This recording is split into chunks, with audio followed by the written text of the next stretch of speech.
Assalamualaikum warahmatullahi wabarakatuh. Waalaikumsalam warahmatullahi wabarakatuh. Hamdan wa syukran lillah, salatan wa salaman ala rasulillah wa ala alihi wa sahbihi wa man wala, amma ba'd. Bapak Ketua Masjid Al-Ikhlas beserta bapak-bapak segenap pengurus dan para imam-imam kita, begitu juga bapak-bapak, ibu-ibu, orang-orang tua kita, jamaah para pemakmur Masjid Al-Ikhlas, jamaah para pencinta majelis taklim Masjid Al-Ikhlas, baik jamaah Masjid Al-Ikhlas sendiri maupun jamaah yang datang dari sekitar Masjid Al-Ikhlas. Hadirin dan hadirat yang dirahmati oleh Allah, insya Allah dirahmati dunia dan akhirah. Amin. Alhamdulillah, kita sangat-sangat bersyukur kepada Allah Subhanahu wa Ta'ala. Pada malam hari ini kita masih ada. Pada malam hari ini kita masih hidup. Pada malam hari ini kita masih diberikan umur dan usia oleh Allah. Itu artinya Allah masih memberikan kesempatan demi kesempatan kepada kita, kesempatan demi kesempatan untuk mengabdikan diri kepada Allah. Maka terlebih lagi pada malam hari ini, dalam keadaan sehat walafiat, Allah kembali mempertemukan kita di majelis yang agung dan mulia ini. Secara umum kita sehat, walaupun saya 10 hari ke Banjarmasin, kemudian pulang dari Banjarmasin cuma 4 hari di Pontianak. Itu pun tidak istirahat. Kuliah subuh selama 4 hari itu jalan terus, taklim selama 4 malam itu jalan terus, bahkan ditambah lagi ceramah maulid siang dan malam 4 hari itu. Setelah itu berangkat lagi lebih kurang 5 hari ke Kabupaten Sambas. Jadi pulang suara mulai habis, serak, berakibat kepada batuk menimbulkan demam. Maka sehat insya Allah, walaupun ada demam ayam kata orang. Malam hari ini saya upayakan hadir karena pekan depan kita istirahat 1 kali lagi. Karena insya Allah tanggal 4 nanti saya akan kembali berangkat ke Ketapang, lebih kurang 9 hari dengan di perjalanan sehubungan dengan kegiatan pelaksanaan musabaqah tilawatil Quran tingkat provinsi Kalimantan Barat yang dilaksanakan di Ketapang. Jadi Pak Ketua dan jemaah sekalian, izin nanti kita istirahat lagi 1 kali. Kita mohon kepada Allah pada pertemuan berikutnya, Allah pertemukan kita kembali dalam keadaan sehat walafiat. Bapak dan Ibu doakan saya juga mendoakan Bapak dan Ibu. Walau bagaimanapun sibuknya aktivitas kita, mudah-mudahan Allah anugerahkan kesehatan dan keafiatan itu kepada kita. Kemudian salawat dan salam keharibaan baginda Rasulullah Muhammad sallallahu alaihi wasallam. Allahumma salli wa sallim wa barik alaihi wa ala alihi wa sahbihi. Bapak dan Ibu jamaah Masjid Al-Ikhlas yang dirahmati oleh Allah Subhanahu wa taala, dari kajian terakhir kita, maka jangankan ketika sholat, ketika melakukan sesuatu sebelum sholat pun, hakikat-hakikat sholat yang sudah kita ketahui itu memang harus kita dapatkan, hakikatnya harus kita raih. Kalau tidak nanti maka sholat kita belum menegakkan sholat yang sebenarnya, karena tanpa hakikat-hakikat di dalamnya. Tapi kalau sudah ada hakikat-hakikatnya, maka kita tergolong orang yang menegakkan sholat itu dengan sebenar-benarnya. Lahir dan batin kita mengerjakan sholat itu. Maka yang lalu kita sebutkan ketika berwudu pun, hakikat-hakikat sholat itu sudah bisa kita temukan. Kalau saya ditanya orang, atau kalau bapak dan ibu ditanya orang, kita ditanya, hai fulan, apakah ketika engkau berwudu engkau ingat kepada Allah apa tidak? Itu kan hakikat sholat kan. Wa aqimis sholata lidzikri, ingat kepada Allah. Nah, ketika berwudu kita ditanya, hai fulan, apakah ketika engkau berwudu engkau ingat kepada Allah apa tidak? Kita harus jawab, tapi jangan berbohong menjawabnya, karena itu artinya kita bukan membohongi orang saja, tapi juga membohongi diri kita sendiri. Tidak ingat kepada Allah, tapi kita sebutkan ingat, supaya menutupi kekurangan kita. Jangan. Kalau kita nanti membohongi orang atau membohongi diri kita sendiri, maka akibat jeleknya adalah bahwa kita tidak pernah lagi berusaha untuk mendapatkan itu ketika kita melakukannya. Kenapa? Karena kita sudah bisa bohongi orang, karena kita sudah bisa bohongi diri kita sendiri. Maka dari itu kita harus pastikan. Nah, kalau saya yang ditanya, saya pastikan tadi dari rumah saya sudah berwudu, sehingga di sini tadi tidak berwudu lagi. Maka saya ingat tadi wudu saya yang terakhir. Maka pertanyaan itu saya jawab, apakah engkau ingat kepada Allah ketika engkau berwudu tadi? Saya berani pastikan, Pak, iya, saya ingat tadi kepada Allah ketika saya berwudu tadi. Dan itu tidak bohong, tidak membohongi orang dan tidak membohongi diri saya sendiri. Nah, kita, jawaban kita apa kalau ditanya orang seperti itu? Yang tadi dia ingat kepada Allah, pasti akan dia jawab dengan yakin, dengan pasti, iya, ketika aku berwudu tadi aku ingat kepada Allah. Tapi yang belum, maka saya katakan tadi, berusahalah supaya kita nanti bisa menjawabnya. Iya, berusaha dapatkan itu, ingat kepada Allah ketika berwudu tadi. Jawab dia, pastikan. Atau kalau tadi belum, tapi mungkin nanti kita akan berwudu lagi, atau besok kita akan berwudu lagi, maka pada wudu-wudu kita berikutnya itu pastikan bahwa kita ingat kepada Allah ketika berwudu itu.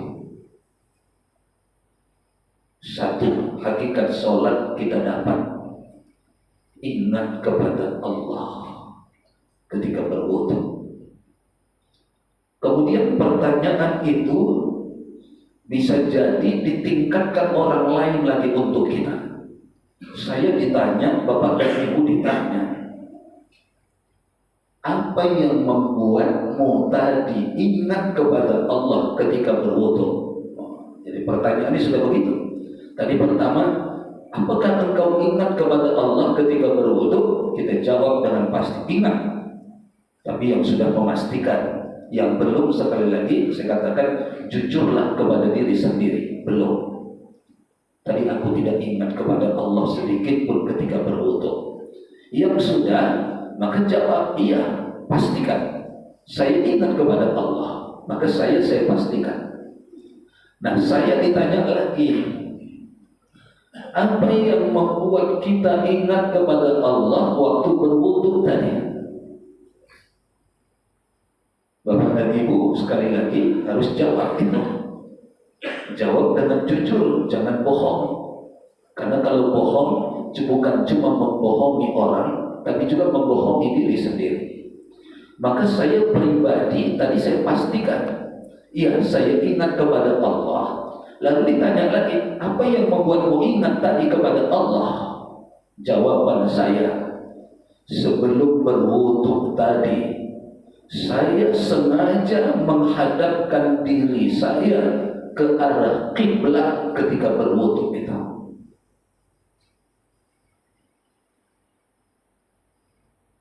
Dengan menghadapkan diri saya ke kiblat tadi, itu sudah menjadi kebiasaan dan keyakinan pada diri saya. Asal saya menghadap kiblat, maka saya bukan menghadap Ka'bah, saya bukan menghadap Baitullah. Badan fisik saya iya menghadap Ka'bah, badan fisik saya iya menghadap Baitullah. Tapi keyakinan yang ada pada diri saya bahwa ketika itu saya menghadapkan diri saya kepada Allah. Hakikat sholat yang kedua dapat merasa yakin menghadap kepada Allah. Yang akibatnya, kalau ditanya orang, lalu apa akibatnya ketika kau merasa menghadap kepada Allah ketika itu? Saya pastikan, saya jawab. Maka selama saya menghadap kiblat, selama saya menghadapkan diri saya kepada Allah, maka selama itu saya yakin Allah pun memandangi saya, Allah pun melihat saya, Allah pun bahkan mendengar apa yang saya munajatkan, bahkan apa yang di dalam hati saya ketika itu tadi Allah tahu. Dua, hakikat dalam sholat dapat kita di dalam wudu kita. Ada lagi mungkin yang bertanya lebih tinggi lagi. Sesudah kita jawab seperti itu, kita digalinya lagi. Ketika engkau tadi merasa yakin ingat kepada Allah, kemudian engkau merasa menghadapkan dirimu kepada Allah dengan keyakinan Allah pun melihatmu, memandangimu, memperhatikanmu, menatapmu selama engkau berwudu itu. Apa tadi yang kau lakukan ketika engkau menghadap kepadanya tadi dan engkau sedang ingat kepadanya? Masuk yang ketiga, jawabannya. Maka saya pastikan saya jawab. Ketika berwudu tadi, sejak dari sebelum berniat, saya membasuh dulu kedua tangan saya walaupun dia sunnah. Saya berkumur-kumur walaupun dia sunnah. Saya menghirup air ke hidung walaupun dia sunnah. Baru kemudian sambil bersamaan membasuh wajah saya, disitulah niat di dalam hati saya hadir. Artinya selama saya membasuh anggota tubuh saya, baik sebelum berniat maupun ketika berniat maupun setelah saya berniat, maka tidak putus tadi munajat saya kepada Allah. Tidak putus tadi cakap-cakap saya kepada Allah, yang isinya sebahagian besar cakap saya tadi merasa munajat, merasa bercakap, merasa berdialog kepada Allah, sebagian besarnya adalah doa. 3 hakikat salat sudah kita dapat. Merasa ingat, merasa menghadap, dan merasa berkata-kata dengan Allah. Diselidiki orang lagi, apa yang kau munajatkan kepada Allah tadi? Apa yang kau ucapkan kepada Allah? Maka bisa kita uraikan satu persatu.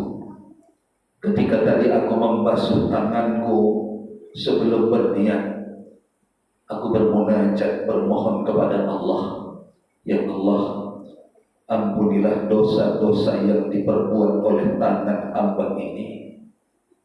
Doa saya yang kedua, ya Allah, bimbinglah kedua tangan hamba ini, jangan berbuat dosa dan salah lagi sampai akhir hayat hamba.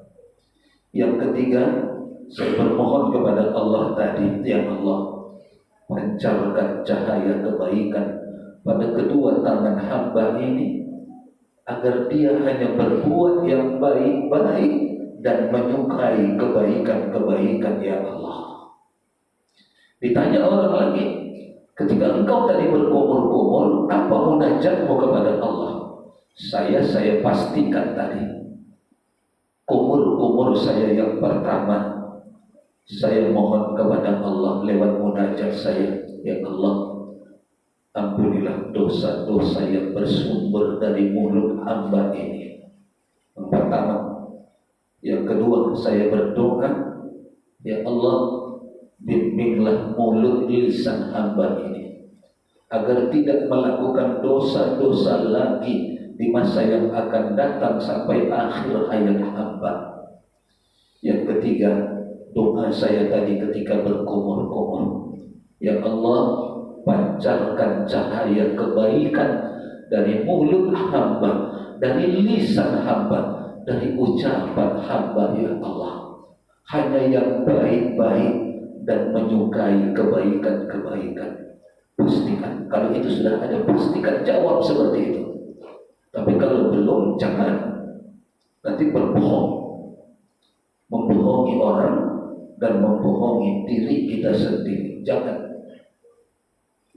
Begitu seterusnya, sampai selesai membasuh kaki, saya terus ingat kepada Allah, saya terus merasa menghadapkan diri kepadanya, dan saya terus bercakap-cakap, berdialog dengannya sampai terakhir.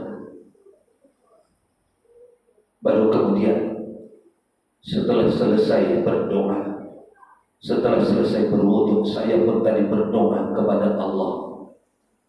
Saya tadahkan tangan saya ke atas. Jadi sunat berdoa setelah wudu itu memandang ke atas, jangan memandang ke bawah. Kalau yang lain-lain, doa habis sholat mandang tempat sujud, doa habis baca Quran mandang tempat sujud. Semua doa kita kalau bisa mandang tempat sujud. Tapi doa setelah wudu itu memandangnya ke atas. Disunatkan bermunajat ke arah atas. Apa yang tadi kau doakan setelah wudumu? Tadi ku katakan kepada Allah, ya Allah, hamba bersaksi tiada Tuhan selain Engkau. Engkau Tuhan yang Maha Esa, tiada sekutu bagimu, ya Allah. Itu kalimat yang saya ucapkan dengan mulut saya. Asyhadu an la ilaha illallah wahdahu la syarikalah. Itu mulut saya. Hati saya tadi berkata-kata kepada Allah, hamba bersaksi tiada Tuhan selain Engkau, ya Allah. Asyhadu an la ilaha illallah. Kita bercakap itu kepada Allah. Wahdahu, Engkau Maha Esa, ya Allah. La syarikalah, tidak ada sekutu bagimu. Dan hamba bersaksi bahwa Nabi Muhammad adalah utusanmu, ya Allah, hamba-Mu dan utusan-Mu. Waktu mulut saya tadi mengatakan wa asyhadu anna Muhammadan abduhu wa rasuluh. Kalau cuma itu berarti cuma di tenggorokan batasnya, tidak sampai ke dalam.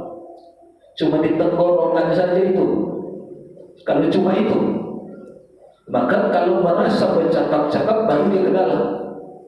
Sambil mulut kita mengatakan itu sampai tenggorokan kita, tapi di dalam hati kita mengatakan dan hamba bersaksi bahwa Nabi Muhammad adalah hamba dan utusanmu ya Allah. Allahumma ja'alni minat tawwabin. Itu baru sampai tenggorokan. Kalau cuma itu cuma sampai tenggorokan saja. Berapa banyak orang yang memanjatkan doa sebatas tenggorokan. Berapa banyak orang baca Quran sebatas tenggorokan.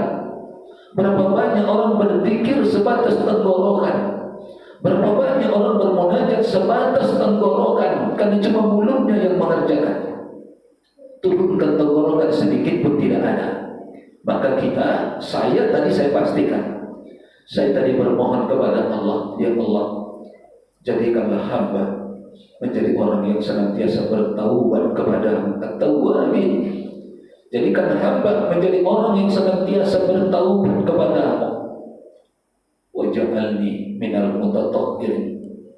Dan jadikan hamba menjadi orang yang senantiasa mensucikan diri ya Allah. Tapi tadi jangan cuma di tenggorokan, tidak sampai ke badan, tidak sampai ke tubuh. Itu yang jangan sampai. Makanya saya sama adik-adik, sama anak-anak qari dan qari'ah, saya katakan, kalian jangan menjadi qari dan qari'ah yang Al-Quran itu sebatas di tenggorokan kalian. Tapi jadikan Al-Quran itu ada di tangan kalian, Al-Quran itu ada di mata kalian, Al-Quran itu ada di telinga kalian, Al-Quran itu ada di kaki kalian, bahkan Al-Quran itu ada di dalam diri kalian. Kalau sebatas di tenggorokan, saya bilang nanti kalian menjadi pembaca Al-Quran, menjadi qari dan qari'ah yang gagal. Dunia bisa jadi kalian juara, dapat piala, tapi secara hakikat kalian gagal menjadi pembaca Al-Quran, menjadi qari dan qari'ah. Jangan sebatas di tenggorokan. Maka dari itu, Bapak dan Ibu jamaah yang dirahmati oleh Allah, kalau yang tadi wudu kita belum berani kita pastikan, nanti kalau wudu kita sekali lagi, beranikah kita memastikan itu? 3 hakikat ini tadi ada. Kita ingat kepada Allah walaupun dalam berwudu. Kita merasa menghadapkan diri kita kepada Allah walaupun ketika itu kita masih berwudu. Kita ingat kita bermunajat, berdialog, bercakap-cakap dengan Allah ketika kita berwudu itu. Lakukan nanti, lakukan besok, sehingga kalau lusa kita ditanya orang, kita sudah dengan yakin memastikan memberikan jawaban. Apakah engkau ingat kepada Allah ketika engkau berwudu? Ingat. Begitu lantang nanti jawaban kita. Tapi dapatkan dulu. Apa yang membuatmu ingat kepada Allah ketika itu? Karena ketika itu kuhadapkan diriku ke kiblat. Asal berwudu ngadap kiblat, berwudu ngadap kiblat, berwudu ngadap kiblat. Supaya datang rasa menghadapkan diri itu kepada Allah. 2 dapat kita. Apakah engkau tadi ada berkata-kata bermunajat kepada Allah? Pastikan iya. Aku tadi mengatakan ini kepada Allah. Aku tadi mengatakan ini kepada Allah. Aku tadi mengatakan ini kepada Allah. Apa kata hadis Nabi kita sallallahu alaihi wasallam? Ketika kita memuji Allah, Allah dalam hadis qudsi itu Nabi katakan, qala Allah azza wa jalla, Allah akan menyahudi si hamba itu dengan mengatakan, hambaku ini memuji-mujiku. Ketika kita memujinya, Allah mengatakan hambaku ini memuji-mujiku. Kata Allah, hamidani abdi, hamidani abdi, hambaku ini memuji-mujiku. Ketika kita menyanjung-nyanjung Allah, maka Allah akan memberikan jawaban hadis qudsi dari Nabi kita sallallahu alaihi wasallam dengan mengatakan athna alayya abdi, hambaku ini sedang menyanjung-nyanjungku.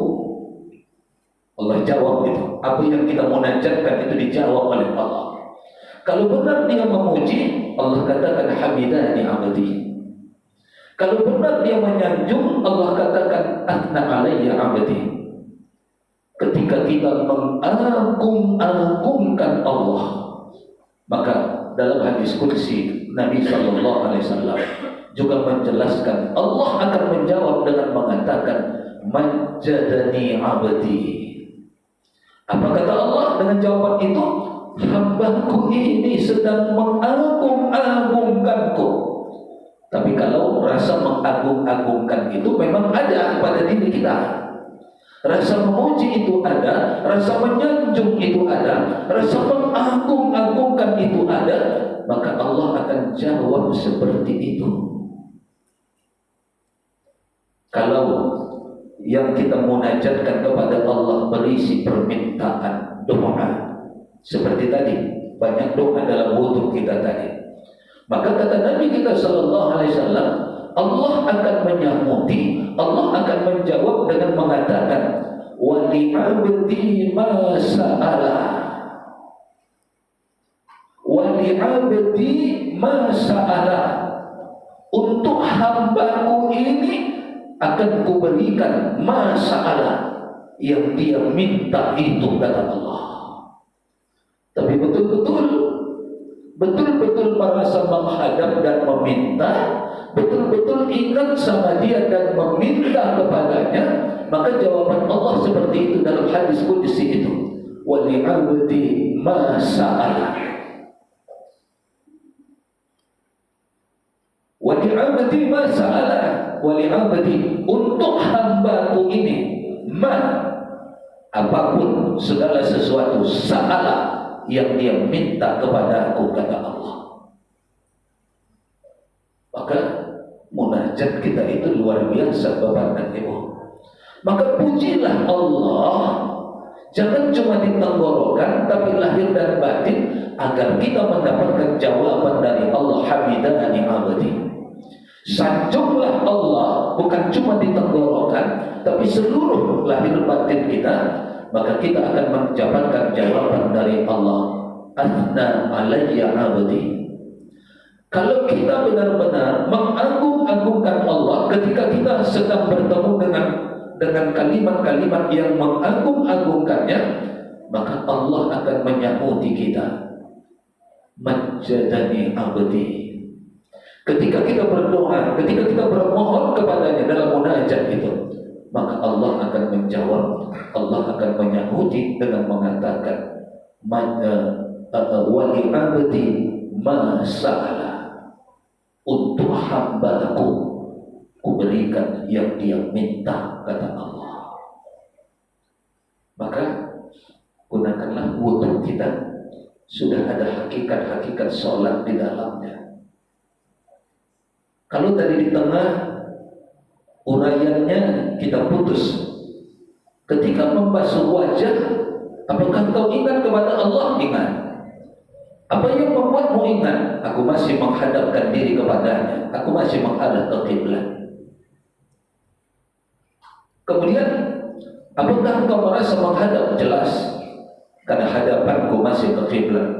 Aku merasa ditatapnya, aku merasa dilihatnya, aku merasa dipandanginya, dan aku merasa didengarnya ketika aku bermunajat kepada. Apakah kau merasa bermunajat? Ya, aku merasa bermunajat ketika aku basuh wajahku tadi. Nah, yang sudah lewat yang bisa kita ceritakan. Nanti besok, wallahu a'lam, apakah kita masih seperti itu tadi apa enggak? Atau kita yang tadi belum, nanti atau besok berubah apa enggak? Maka saya jawab, kalau diri saya sudah berani mengatakan, saya pastikan tadi ketika saya berwudu, ketika saya pertama sekali air yang ada di kedua tangan saya saya basuhkan ke wajah saya, maka ketika air pertama sekali itu, ketika air pertama sekali menyentuh wajah saya, disitulah tadi saya berkata munajat, bercakap kepada Allah. Air itu mengena di wajah saya. Ya Allah, sengaja hamba berwudu mengangkatkan hadas kecil semata-mata karena Engkau ya Allah. Itu saya pastikan Pak, tadi ada Pak. Kalau tidak ada tadi itu batal wudu saya. Kita apakah tadi sudah memastikan itu? Yang sudah berarti aman. Yang belum, hati-hati. Nanti wudu berikutnya ingat itu. Munajat kita ketika memulai pertama sekali rukun wudu kita. Begitu ambil air dengan kedua tangan kita, sunnahnya begitu. Tapi kalau terpaksa pakai gayung, ya satu tangan. Tapi kalau pakai gayung pun bisa dua tangan. Ambil, letakkan ke sini, letakkan gayungnya, satukan tangan, lalu airnya basuhkan ke wajah. Ketika tadi ingat tuh, ketika air pertama sekali menyentuh wajah kita, bersamaan tadi munajat, niat ada di dalam hati kita. Tadi sudah saya praktekkan. Ya Allah, sengaja hamba berwudu mengangkatkan hadas kecil karena Engkau ya Allah. Basuhan yang kedua tadi saya pastikan, maka bisa saya ceritakan. Tadi saya pastikan diri saya begitu basuh wajah yang kedua. Tadi yang pertama sudah ya Pak? Sudah ya, ingat ya? Halo? Masih ada kah orangnya? Jangan sampai temenok-menok nih. Sudah. Kemudian yang kedua, begitu air menyentuh wajah kita untuk yang kedua, ya Allah, ampunilah dosa-dosa yang pernah diperbuat oleh seluruh panca indera yang ada di wajah hamba ini, dan bimbinglah tidak berbuat dosa-dosa lagi. Itu basuhan yang kedua. Ya Allah, ampunilah dosa seluruh panca indera yang ada di wajah hamba ini, mata, hidung, termasuk mulut juga, dan bimbinglah untuk tidak melakukan dosa-dosa lagi. Jangan ada lagi mata yang berdosa, jangan ada lagi mulut yang berdosa, jangan ada lagi hidung yang bikin dosa. Yang kedua, yang ketiga, begitu air menyentuh wajah kita, ya Allah, pancarkan cahaya kebaikan pada wajah hamba, agar senantiasa berbuat baik dan hanya menyukai yang baik-baik. Kalau tadi Allah jawab, wa li'abdi ma sa'ala, untuk hambaku ini kuberikan yang dia minta, maka akan terpancar cahaya-cahaya kebaikan di wajah kita. Terpancar cahaya-cahaya kebaikan, bukan cahaya yang menakutkan, bukan cahaya wajah yang mengerikan, bukan, tapi cahaya kebaikan-kebaikan. Begitu juga dengan ketika kita membasuh kedua tangan kita, 3 kali basuh, 3 kali munajat, 3 kali berdoa. Begitu juga ketika kita menyapu kepala kita, menyapu kepala.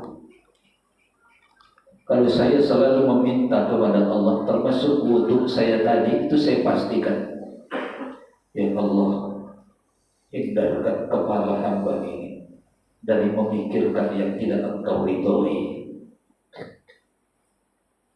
Di kepala ini Pak, banyak sekali yang tidak diridhoi oleh Allah, tapi ada di kepala kita. Mintalah dengan sapuan tadi, 2 tangan kita sapukan sampai ke belakang. Minta kepada Allah. Saya yang kedua tetap itu, ya Allah, hilangkan dari diri hamba hal-hal yang tidak perlu hamba pikirkan, Makanya saya tidak pernah berpikir apa yang tidak perlu saya pikirkan.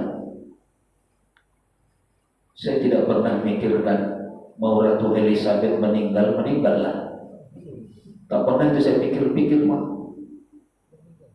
Saya tidak pikirkan itu. Yang tidak perlu hamba pikirkan, ya Allah.